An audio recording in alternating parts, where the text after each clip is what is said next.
Ma'am, I'm going to have to ask you to leave. The tablet slipped from Sarah's hands, classified documents scattering across the mahogany briefing table like fallen leaves. The room fell silent, 23 uniformed officers turning to watch the spectacle unfold. Commander Bradley Mitchell stood at the door, his voice cutting through the Pentagon's most secure briefing room with the precision of a blade. This is a private military briefing. Translators wait outside with the other civilians. Sarah's fingers trembled slightly as she gathered the scattered papers, each marked with red top secret stamps. The weight of 24 stares pressed against her shoulders. Colonel Foster shifted uncomfortably in her chair. Lieutenant Williams looked down at his hands. 30 seconds later, Sarah quietly stood and walked toward the door, her low heels clicking against the polished floor. But what none of them noticed was the secure phone in her jacket pocket, a phone that vibrated with the authority of the entire Pacific Fleet, and a phone that only 7 people in the U.S. Navy were authorized to carry. Before we continue, where are you watching from today? This story about hidden authority and quiet dignity means more when I know who's listening. I read every comment. Really. The hallway outside the briefing room felt different than the corridors Sarah usually walked. Here she was just another face, another civilian contractor brought in to handle the technical details that the real military minds were too important to manage themselves. She pressed her back against the cold concrete wall, the secure phone's weight pulling slightly at her jacket. Through the thick glass, she could see Commander Mitchell gesturing emphatically at the projected map of the South China Sea. His words were muted, but his arrogance was crystal clear.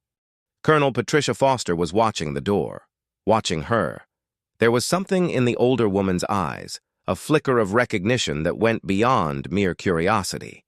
Foster had been in enough briefings to know the difference between a translator nervously clutching tourist documents and someone handling classified materials with the casual confidence of deep familiarity.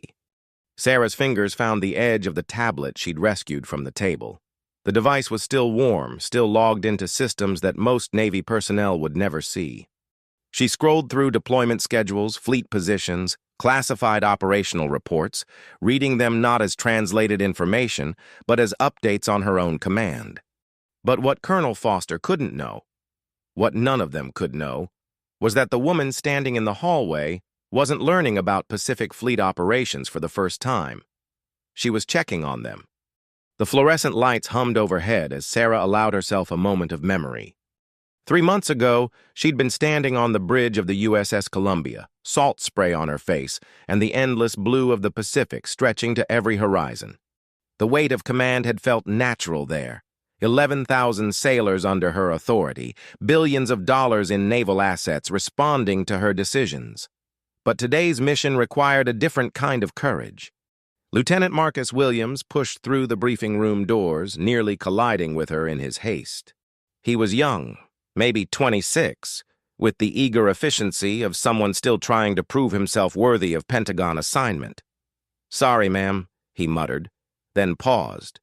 Something about her posture, the way she held herself despite the dismissal, made him look twice. Did they really just kick you out?"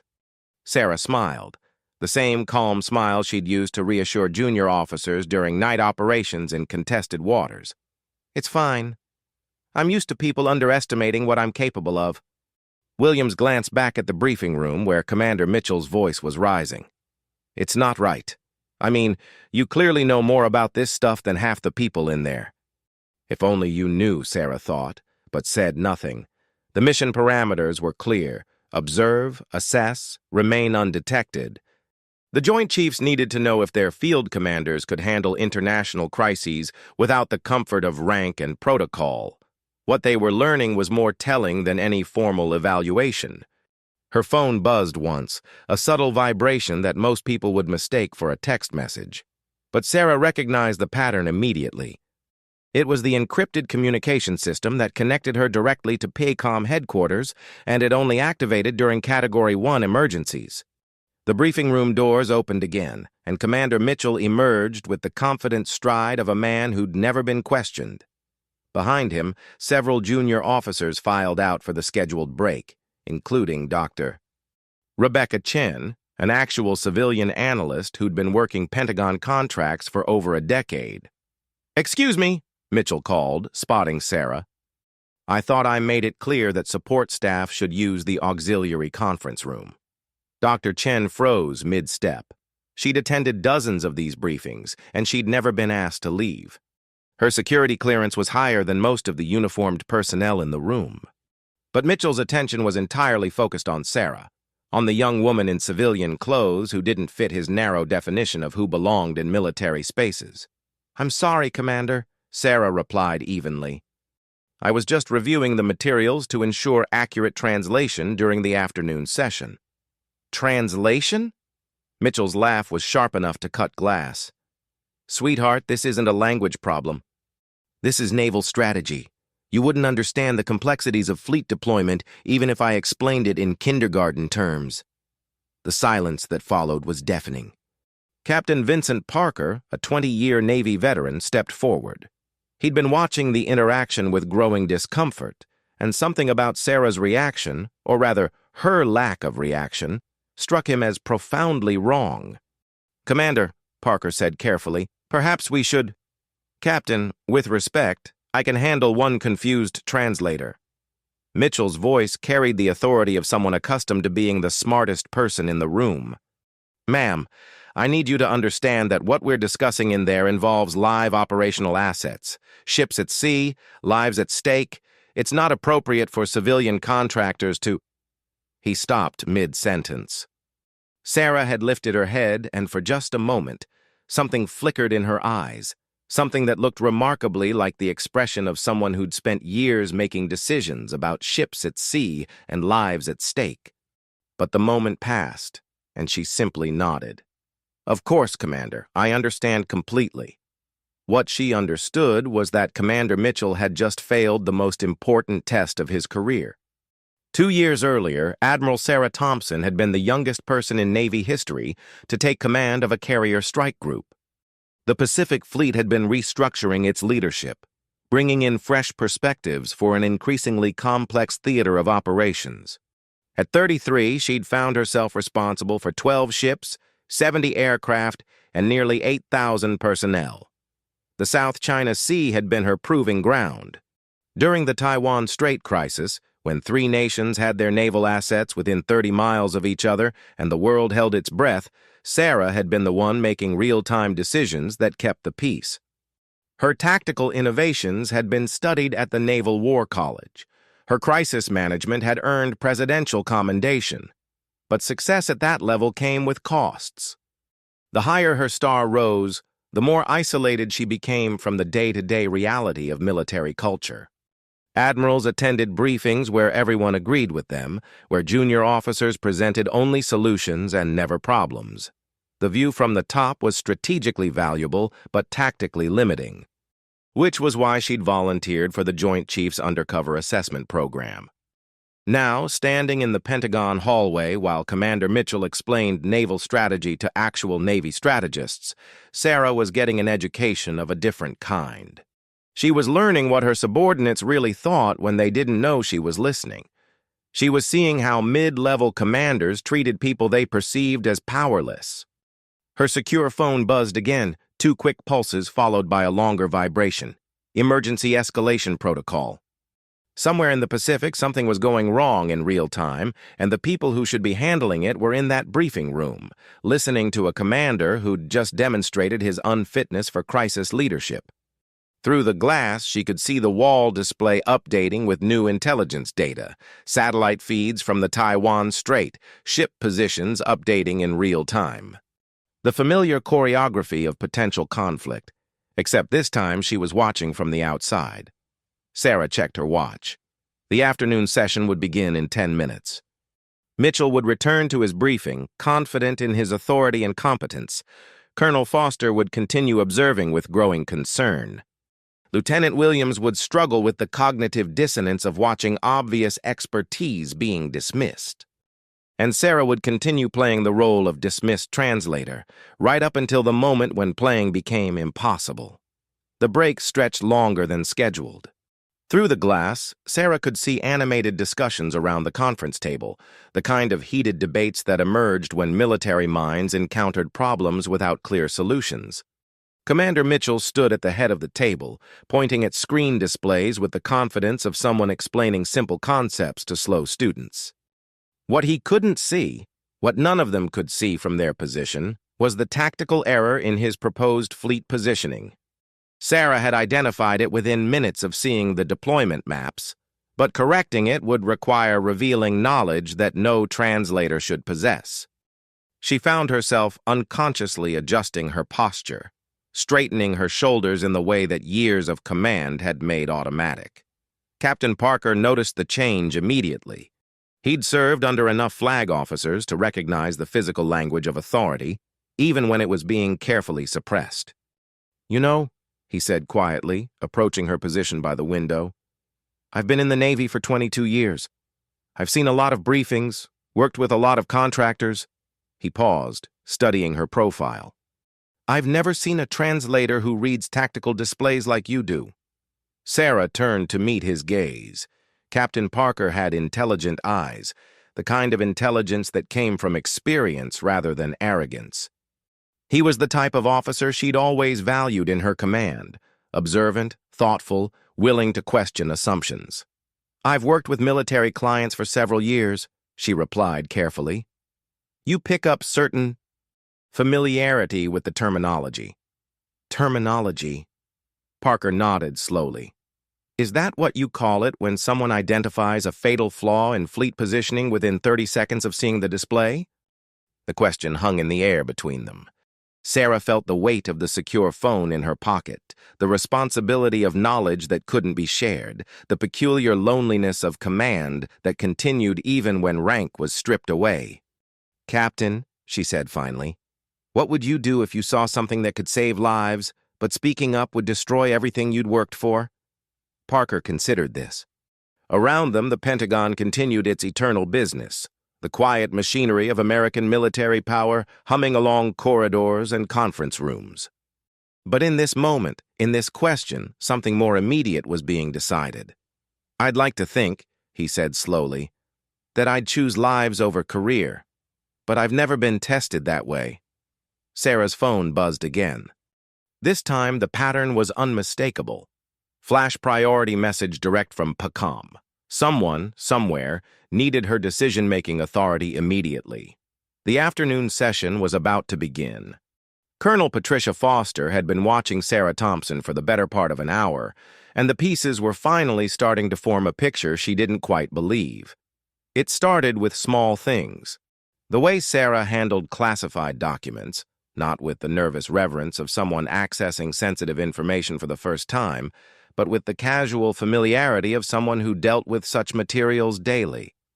The way she positioned herself in the hallway, maintaining clear sight lines to both exits and the main conference room. The way she checked her phone, not the distracted scrolling of social media, but the focused attention of someone monitoring active communications. But what convinced Foster wasn't behavior, it was knowledge. During the break, she'd overheard Sarah's conversation with Captain Parker. The young woman hadn't just identified tactical problems in the proposed fleet deployment, she'd recognized them with the speed and certainty that came from years of operational experience. That kind of expertise wasn't learned from translating documents. It was earned through command. Foster approached carefully. At 51, she'd spent enough time in Pentagon politics to know when something unusual was happening, and she'd learned to trust her instincts about people who didn't fit expected patterns. "Ms. Thompson," she said quietly, "that is your name, isn't it?" Sarah turned, and for just a moment Foster saw something flicker in her expression, a calculation of risk and benefit that looked remarkably familiar. "Yes, Colonel. Sarah Thompson. I've been thinking about our earlier conversation, about fleet positioning in the Taiwan Strait." Foster kept her voice low, aware that other officers were filtering back into the briefing room. "You mentioned concerns about the proposed deployment pattern. Specifically, you referenced vulnerabilities in the Western approach vectors." Sarah's stillness was answer enough.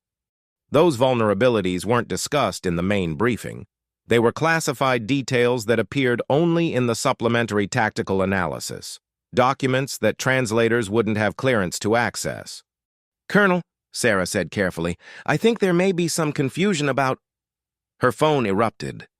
Not the subtle buzz of encrypted messages, but the unmistakable ringtone that every senior Navy officer recognized, the sound of the Fleet Command emergency line. The sound that meant somewhere in the Pacific, American lives were in immediate danger.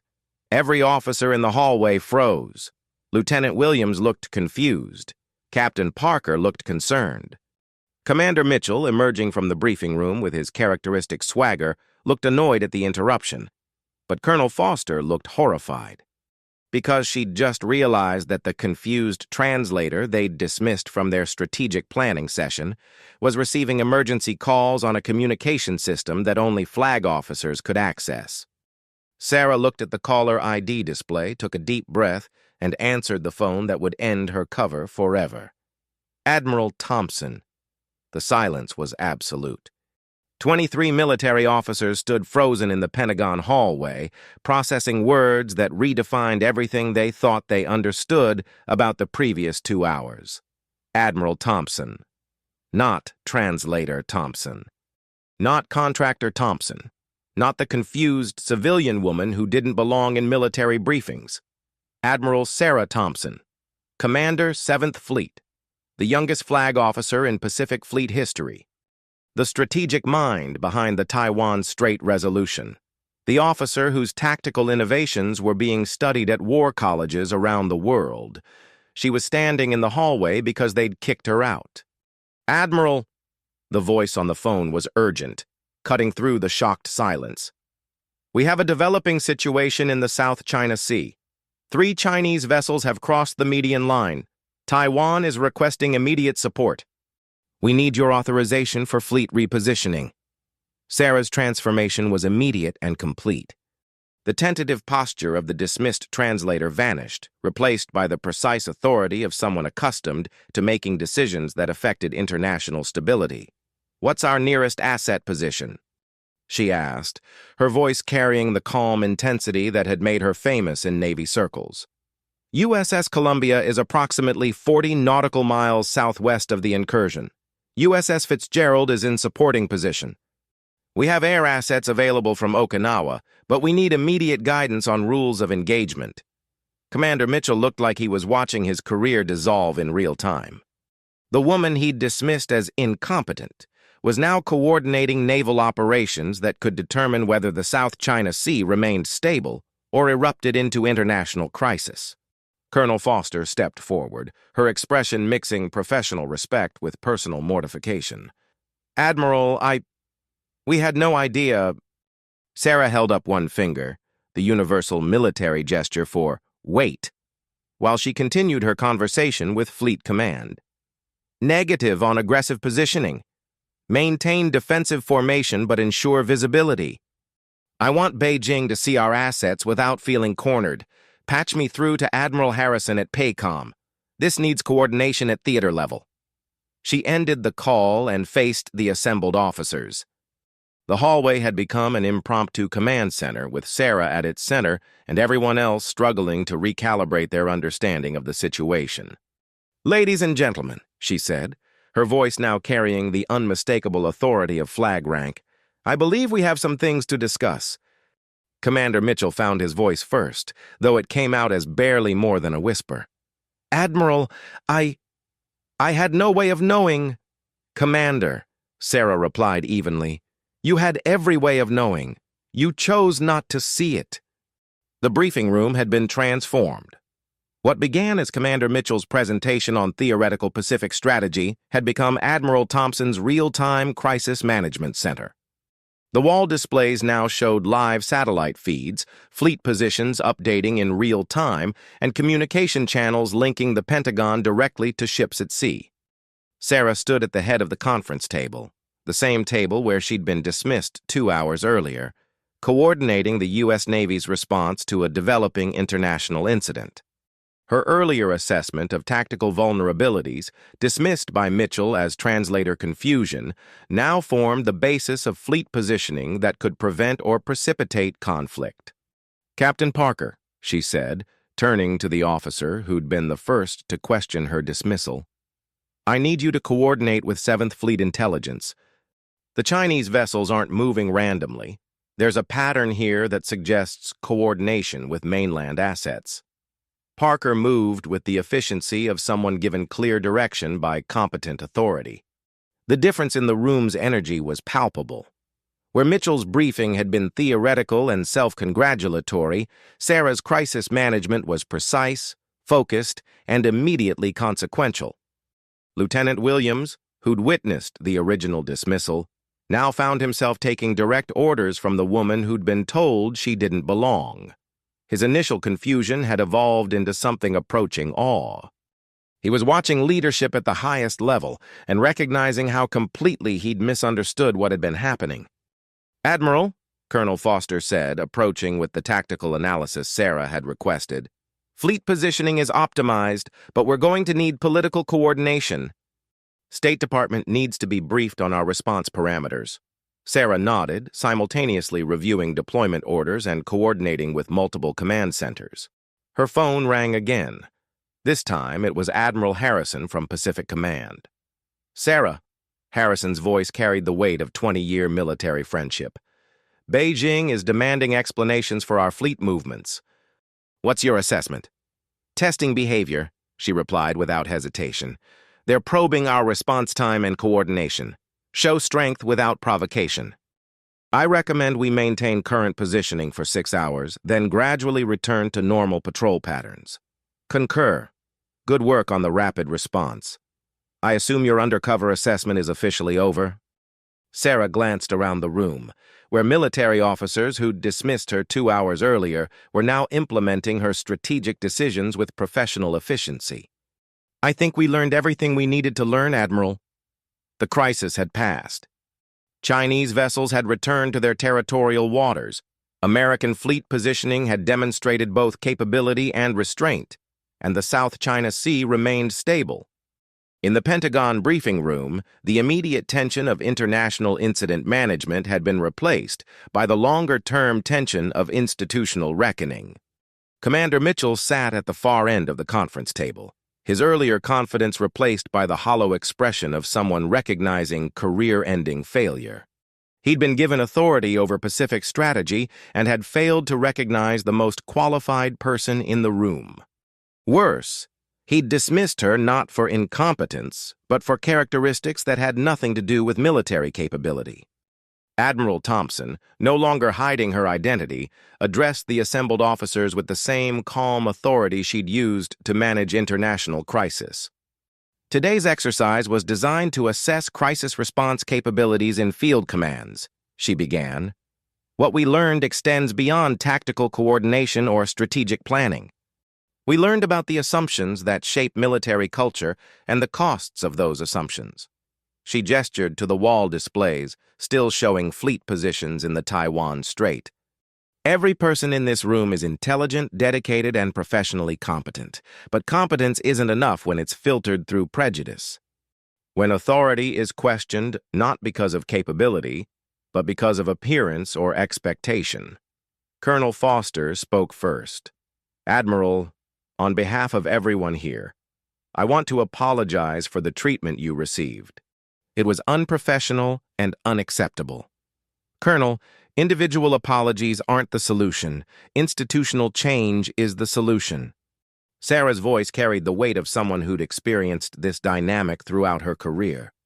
"How many qualified people are dismissed every day because they don't match our expectations of what leadership looks like? How many good ideas are ignored because they come from unexpected sources?" Captain Parker raised his hand, a gesture that would have seemed absurd 2 hours earlier but now felt appropriate. "Admiral, what happens now?" "To the assessment program, I mean." Sarah smiled, the first genuinely relaxed expression she'd shown all day. "The program continues, Captain." There are dozens of senior officers currently operating undercover in commands around the world, observing how military culture functions when people think no one important is watching. The implications settled over the room like morning fog. Every officer present was now wondering about their own commands, their own assumptions, their own blind spots. Lieutenant Williams, who'd been silent through most of the discussion, finally found his voice. "Admiral, is there anything we can do? To be better, I mean?" "Lieutenant, the fact that you're asking that question suggests you've already started." Sarah gathered her materials, the same classified documents that had scattered across the table when Mitchell first dismissed her. But now she handled them with the open authority of her actual rank. "Ladies and gentlemen, you're all competent officers serving your country with honor. Today's lesson isn't about individual failure, it's about institutional awareness. Remember what happened here. Remember how assumptions shaped perceptions. And remember that the person you dismissed today might be the person you need tomorrow." She paused at the door, the same door she'd been asked to leave through 2 hours earlier. "One final thought. Commander Mitchell, you asked me earlier if I understood the complexities of naval strategy. You were concerned about ships at sea and lives at stake." She met his eyes with the calm gaze of someone who'd moved past anger into clarity. "I want you to know that I do understand those complexities. I understand them every day with every decision I make. The difference is that now you understand them too. Sometimes the most powerful people in the room are the ones you least expect." Admiral Sarah Thompson walked back into that Pentagon briefing room not as a dismissed translator, but as the commanding officer whose decisions would shape American naval strategy for years to come. The young officers who witnessed her dismissal learned lessons that no military academy could teach.